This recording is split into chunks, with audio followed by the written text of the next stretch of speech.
ಆಡಳಿತಾರೂಢ ಕಾಂಗ್ರೆಸ್ನಲ್ಲಿ ಆಡಿಯೋ ಸಂಚಲನವನ್ನೇ ಸೃಷ್ಟಿ ಮಾಡಿದೆ. ಬೆಂಗಳೂರಿನಲ್ಲಿ ಡಿಸಿಎಂ ಡಿಕೆ ಶಿವಕುಮಾರ್ ಪ್ರತಿಕ್ರಿಯೆಯನ್ನ ಕೂಡ ನೀಡಿದ್ದಾರೆ. ನಾನು ಯಾವುದೇ ಕಾರಣಕ್ಕೂ ಒಪ್ಪಲ್ಲ ಅಂತ ಹೇಳಿದ್ದಾರೆ. ಅವರು ಏನು ಮಾತನಾಡಿದ್ದಾರೆ ನನಗೆ ಇನ್ನೂ ಕೂಡ ಅರ್ಥ ಆಗಿಲ್ಲ ಅಂತ ಹೇಳಿದ್ದಾರೆ. ಪಾಟೀಲ್ ಆಡಿಯೋ ಬಾಂಬ್ ಬಗ್ಗೆ ಡಿಕೆ ರಿಯಾಕ್ಷನ್ ಇದು. ಅವರು ಏನು ಮಾತನಾಡಿದ್ದಾರೆ ನನಗೆ ಇನ್ನೂ ಕೂಡ ಅರ್ಥ ಆಗಿಲ್ಲ ಅನ್ನೋದು ಡಿಕೆ ಶಿವಕುಮಾರ್ ಅವರ ರಿಯಾಕ್ಷನ್. ಸಿಎಂ ಸಿದ್ದರಾಮಯ್ಯ ಅದರ ಬಗ್ಗೆ ಗಮನ ಹರಿಸ್ತಾರೆ ಅಂತ ಹೇಳಿದ್ದಾರೆ.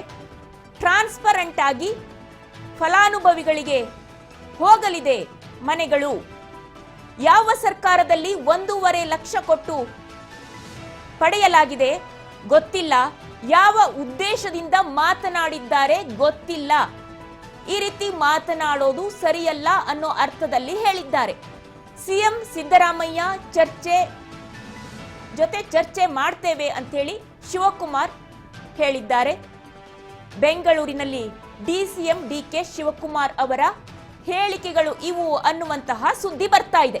ಆಡಳಿತಾರೂಢ ಕಾಂಗ್ರೆಸ್ನಲ್ಲಿ ಆಡಿಯೋ ಸಂಚಲನವನ್ನ ಸೃಷ್ಟಿಸಿದೆ ಅಂತ ಸುದ್ದಿ ಬರ್ತಾ ಇದೆ.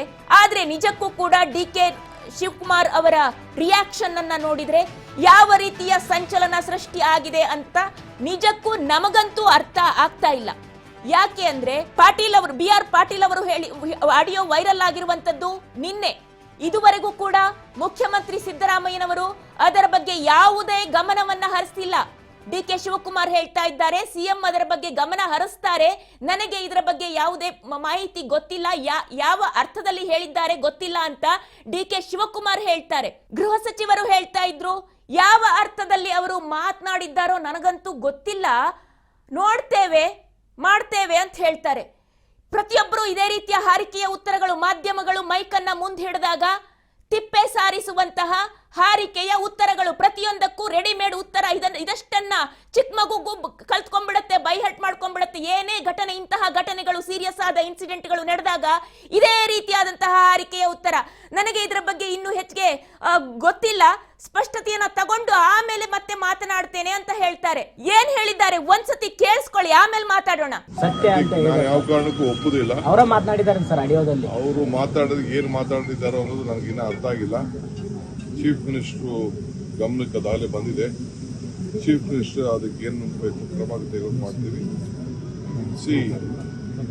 ಟ್ರಾನ್ಸ್ಪರೆಂಟ್ ಆಗಿ ನಡೆಯುವಂಥ ಸಂದರ್ಭದಲ್ಲಿ ಒಬ್ಬ ಫಲಾನುಭವಿ ಎಲ್ಲಿ ಯಾರು ದುಡ್ಡು ಕೊಡೋಕ್ಕೆ ಸಾಧ್ಯ?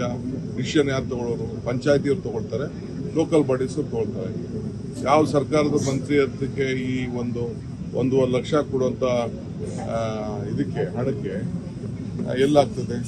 ಯಾವ ಉದ್ದೇಶದಿಂದ ಮಾತಾಡಿದ್ದಾರೋ ಅದು ಸರಿ ಇಲ್ಲ, ನಾನು ಖಂಡಿಸ್ತೀನಿ. ನಾನು ಚೀಫ್ ಮಿನಿಸ್ಟರ್ ಇಬ್ಬರು ಕೂಡ ಬೇರೆ ಎಲ್ಲ ಕೂಡ ನಾವು ಅವ್ರಿಗೆ ಹೇಳ್ತೀವಿ, ಇದು ಯಾವ ಅರ್ಥದಲ್ಲಿ ನೀವು ಹೇಳಿದಿರೋ ಸರಿ ಇಲ್ಲ. ದೇರ್ ಇಸ್ ನೋ ಅಂತ ವಿಚಾರ ಯಾವ ಕಾರಣಕ್ಕೂ ಇಲ್ಲ. ಸತ್ಯ ಅಂತ ನಾನು ಯಾವ ಕಾರಣಕ್ಕೂ ಒಪ್ಪುದಿಲ್ಲ. ಅವರ ಮಾತನಾಡಿದ್ದಾರೆ ಸರ್ ಆಡಿಯೋದಲ್ಲಿ. ಅವರು ಮಾತಾಡೋದು ಏನು ಮಾತಾಡ್ತಿದ್ದಾರೋ ಅನ್ನೋದು ನನಗಿನ್ನ ಅರ್ಥ ಆಗಿಲ್ಲ. ಚೀಫ್ ಮಿನಿಸ್ಟರ್ ಗಮನಕ್ಕೆ ಅದಾಗಲೇ ಬಂದಿದೆ. ಚೀಫ್ ಮಿನಿಸ್ಟರ್ ಅದಕ್ಕೆ ಏನು ಬೇಕು ಕ್ರಮ ತೆಗೆದು ಮಾಡ್ತೀವಿ. ಟ್ರಾನ್ಸ್ಪರೆಂಟ್ ಆಗಿ ನಡೆಯುವಂಥ ಸಂದರ್ಭದಲ್ಲಿ ಒಬ್ಬ ಫಲಾನುಭವಿ ಎಲ್ಲಿ ಯಾರು ದುಡ್ಡು ಕೊಡೋಕ್ಕೆ ಸಾಧ್ಯ? ಡಿಸಿಷನ್ ಯಾರು ತಗೊಳ್ಳೋರು? ಪಂಚಾಯತಿಯವ್ರು ತಗೊಳ್ತಾರೆ, ಲೋಕಲ್ ಬಾಡೀಸ್ ತಗೊಳ್ತಾರೆ. ಯಾವ ಸರ್ಕಾರದ ಮಂತ್ರಿ ಅದಕ್ಕೆ ಈ 1.5 ಲಕ್ಷ ಕೊಡುವಂಥ ಇದಕ್ಕೆ ಹಣಕ್ಕೆ ಎಲ್ಲಾಗ್ತದೆ? ಯಾವ ಉದ್ದೇಶದಿಂದ ಮಾತಾಡಿದ್ದಾರೋ ಅದು ಸರಿ ಇಲ್ಲ, ನಾನು ಖಂಡಿಸ್ತೀನಿ. ನಾನು ಚೀಫ್ ಮಿನಿಸ್ಟರ್ ಇಬ್ಬರು ಕೂಡ ಬೇರೆ ಎಲ್ಲ ಕೂಡ ನಾವು ಅವ್ರಿಗೆ ಹೇಳ್ತೀವಿ, ಇದು ಯಾವ ಅರ್ಥದಲ್ಲಿ ನೀವು ಹೇಳಿದಿರೋ ಸರಿ ಇಲ್ಲ. ದೇರ್ ಇಸ್ ನೋ ಅಂತ ವಿಚಾರ ಯಾವ ಕಾರಣ. ನಮ್ಮ ಪ್ರತಿನಿಧಿ ಪ್ರಶ್ನೆಯನ್ನ ಕೇಳ್ತಾ ಇದ್ರು, ಇದಕ್ಕೆ ಏನು ಉತ್ತರ ಹೇಳ್ತೀರಿ ಅಂತ ಹೇಳಿ. ಅದಕ್ಕೆ ಅವರು ಕೊಡ್ತಾ ಇರುವಂತಹ ಉತ್ತರವನ್ನ ತಾವು ಗಮನಿಸ್ತಾ ಇದ್ದೀರಿ. ಯಾವ ಅರ್ಥದಲ್ಲಿ ಹೇಳಿದ್ದಾರೋ ಗೊತ್ತಾಗಿಲ್ಲ. ಮುಖ್ಯಮಂತ್ರಿಗಳು ಗಮನಿಸ್ತಾರೆ, ಹೀಗೆಲ್ಲ ಆಗಲ್ಲ ಅಂತ ಹೇಳ್ತಾ ಇದ್ರು. ಯಾವ ಅರ್ಥದಲ್ಲಿ ಹೇಳಿರ್ತಾರೆ ಸ್ವಾಮಿ? ಯಾವ ಅರ್ಥದಲ್ಲಿ ಹೇಳಿರ್ತಾರೆ ಮಾನ್ಯ ಸಚಿವರೇ, ಮಾನ್ಯ ಉಪಮುಖ್ಯಮಂತ್ರಿಗಳೇ? ಯಾವ ಅರ್ಥದಲ್ಲಿ ಅವರು ಹೇಳೋದಕ್ಕೆ ಸಾಧ್ಯ? ಲಂಚಾವತಾರ ನಡೀತಾ ಇದೆ, ಭ್ರಷ್ಟಾಚಾರ ಮಿತಿ ಮೀರಿದೆ, ಇನ್ನು ಮುಚ್ಚಿಟ್ಕೊಳ್ಳೋದಕ್ಕೆ ಸಾಧ್ಯ ಆಗಲ್ಲ ಅನ್ನುವ ಅರ್ಥದಲ್ಲಿಯೇ ಅವರು ಹೇಳಿದ್ದು ಸ್ಪಷ್ಟವಾದ ಅರ್ಥ. ಅದನ್ನ ಅವರು ಎದೆ ತೊಟ್ಕೊಂಡು ಹೇಳ್ತಾ ಇದ್ದಾರೆ. ಶಕ್ತಿಸೌಧದಲ್ಲಿ ಇವತ್ತು ಕೂಡ ಹೇಳಿದ್ದಾರೆ, ಹೌದು ನಾನೇ ಹೇಳಿದ್ದೆ, ನನ್ನದೇ ಮಾತು ಅಂತ ಹೇಳಿ. ಜೊತೆಯಲ್ಲಿ ಈ ರೀತಿ ನನ್ನ ಮಾತಿಗೆ ಬೆಲೆ ಇಲ್ಲ, ನನ್ನ ರೆಕಮೆಂಡೇಶನ್, ನನ್ನ ಪತ್ರಕ್ಕೆ ಬೆಲೆ ಇಲ್ಲ, ಯಾರ್ಯಾರೋ ಲಂಚ ಕೊಟ್ಟವರಿಗೆ ಮನೆಗಳು ಮಂಜೂರು ಆಗ್ತಾ ಇದೆ, ಹಣ ಕೊಟ್ಟು ಮನೆ ಖರೀದಿ ಆಗ್ತಾ ಇದೆ ಅಂತ ಅವರು ಸ್ಪಷ್ಟವಾಗಿ ಹೇಳ್ತಾ ಇದ್ದಾರೆ. ಇನ್ನು ಹೇಗೆ ನೀವು ಇದನ್ನ ಸಮರ್ಥನೆ ಮಾಡ್ಕೊಳ್ತೀರಿ? ಯಾವ ಅರ್ಥದಲ್ಲಿ ಮಾತನಾಡಿದ್ದಾರೆ ಅಂತ ಗೊತ್ತಾಗೋದಿಲ್ಲ ಅಂತ ಹೇಳಿ. ಅಲ್ಲ, ನಿನ್ನೆ ಹೇಳಿದ್ದಾರೆ 24 ಗಂಟೆ ಆಯ್ತು, ಇನ್ನೂ ಕೂಡ ಮುಖ್ಯಮಂತ್ರಿಗಳು ಕರೆದು ಅವರನ್ನ ಯಾಕೆ, ಏನು, ಏನ್ ಕತೆ, ಎಲ್ಲಿ ಭ್ರಷ್ಟಾಚಾರ ಆಗಿದೆ, ಅವರಿಗೆ ಪನಿಷ್ಮೆಂಟ್ ಅನ್ನ ಏನ್ ಕೊಡೋಣ, ಏನ್ ಕೊಡ್ತೀವಿ, ಯಾವುದು ಕೂಡ ಇಲ್ವೇ ಇಲ್ಲ. ಇನ್ನೂ ಕೂಡ ಮಾತನಾಡ್ತಾರೆ, ನೋಡ್ತಾರೆ ಅನ್ನುವ ತಿಪ್ಪೆ ಸಾರಿಸುವ ಮಾತುಗಳನ್ನೇ ನೀವು ಆಡ್ತೀರಿ.